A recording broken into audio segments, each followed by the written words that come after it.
លោកយមសំណាងអភិបាលរងខេត្តបន្ទាយមានជ័យតំណាងឯកឧត្តមអ៊ុំរាត្រីអញ្ជើញចូលរួមសិក្ខាសាលាផ្សព្វផ្សាយអំពីព្រះរាជក្រឹត្យស្ដីអំពីលក្ខន្តិកៈនៃអង្គគ្រូបង្រៀនបាទនេះថ្ងៃទី21ខែកក្កដាឆ្នាំ2026លោកយមសំណាងអភិបាលរងខេត្តបន្ទាយមានជ័យតំណាងឯកឧត្តមអ៊ុំរាត្រីអភិបាលនៃគណៈអភិបាលខេត្តបន្ទាយមានជ័យ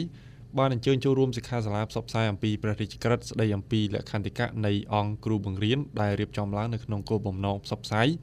និងពង្រឹងការយល់ដឹងអំពីក្របខ័ណ្ឌគតិយុត្តថ្មីសម្រាប់វិជ្ជាជីវៈគ្រូបង្រៀនសិក្ខាសាលានេះមានសារៈសំខាន់នៅក្នុងការផ្សព្វផ្សាយខ្លឹមសារនៃព្រះរាជក្រឹត្យដើម្បីឲ្យថ្នាក់ដឹកនាំមន្ត្រីអប់រំនិងគ្រូបង្រៀនយល់ដឹងកាន់តែច្បាស់អំពីសិទ្ធិកាតព្វកិច្ចក្រមសីលធម៌វិជ្ជាជីវៈការគ្រប់គ្រងនិងការអភិវឌ្ឍសមត្ថភាពគ្រូបង្រៀនស្របតាមទិសដៅនៃការកែតម្រង់វិស័យអប់រំរបស់រាជរដ្ឋាភិបាលក្នុងការនោះលោកយមសំណាងបានបង្ហាញការគាំទ្រចំពោះការអនុវត្តព្រះរាជក្រឹត្យនេះដោយចាត់ទុកថាជាយន្តការដ៏មានសារៈសំខាន់នៅក្នុងការលើកកម្ពស់ស្តង់ដារវិជ្ជាជីវៈគ្រូបង្រៀនពង្រឹងគុណភាពអប់រំនិងអភិវឌ្ឍធនធានមនុស្សឲ្យស្របតាមបរិបទនៃការអភិវឌ្ឍសង្គមនិងសេដ្ឋកិច្ច